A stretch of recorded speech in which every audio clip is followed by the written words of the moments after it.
Hello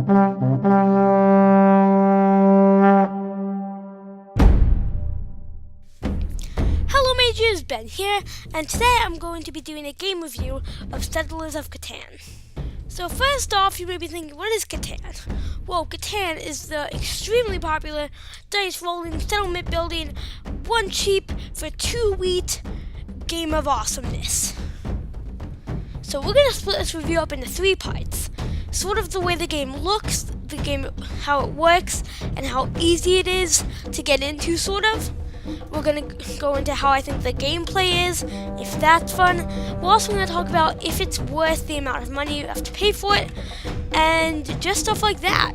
So, let's get into part 1, where I'm going to be talking about the gameplay.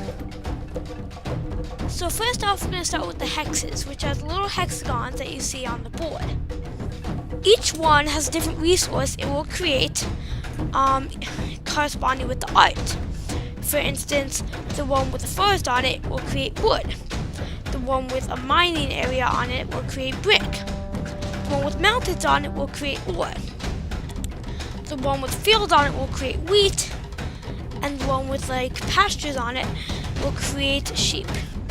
Alright, now we're going to talk about little houses and the little sticks that you see on the board. These houses and sticks are called settlements, which are the houses, and roads, which are the sticks. You can build settlements and roads using combinations of different materials. Basically, what you would do is to build a road, you would get 1 wood and 1 brick, you would get rid of them, put them back with the other resources that nobody owns, and then you'd get a road, which you could place anywhere you wanted.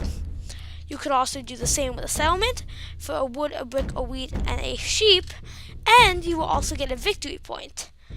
All of this is shown on a building cost card, which you will get with the game. Each player will get 1 cost card, and there are different things on the card that you can do. There are roads, settlements, cities, and development cards.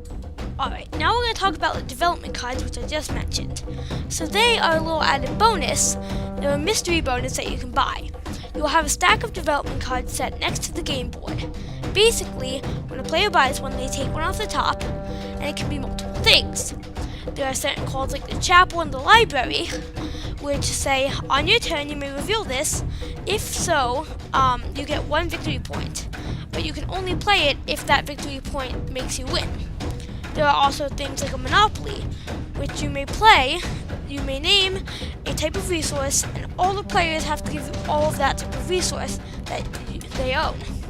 There are many others involving things like the robber, stuff like that. Alright, now we're going to talk about the robber. That's the little gray guy you see on the desert hex. The desert hex does not produce anything and does not have a number that can be rolled. Instead, whenever you roll 7, you may get to move the robber to any hex. Basically, what happens then is when the robber is on that hex, it doesn't produce, even if the number gets rolled. So if I were to move it and say cover the 8 does not produce anything until the robber gets moved again.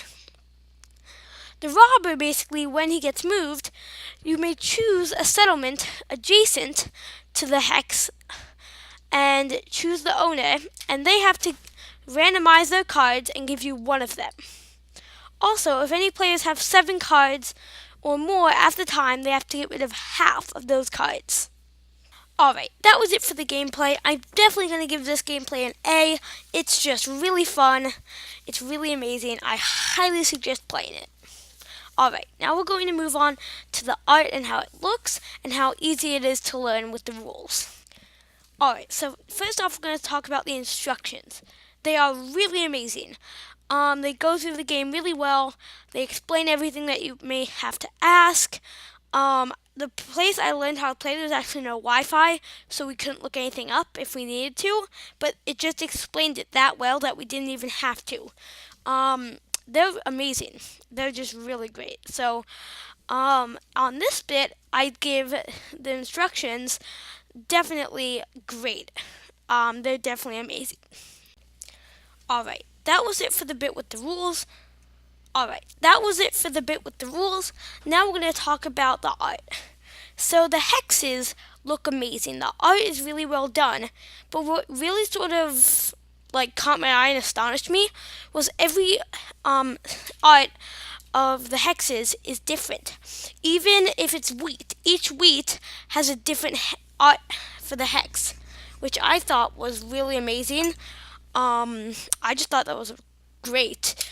Yeah, I thought that's amazing, and all the art just is amazing. Overall, I give the art an A plus. It is the best art I have seen in a board game my entire life. No exaggeration. A plus for the art. Now let's move on to the is it worth it to buy this for the price. Now let's move on to the final section where we'll talk about is it worth it to buy it for the price. I would say definitely. It is listed at $50. Yes, that's pretty expensive for a game. But I think it is definitely worth it. It's sort of like a good way I would think to introduce somebody into medieval games because it is sort of medievally and like that, but it's also sort of like Monopoly where it's very up to the dice and stuff like that. Um, it is $50, however, but I would definitely say it's worth it.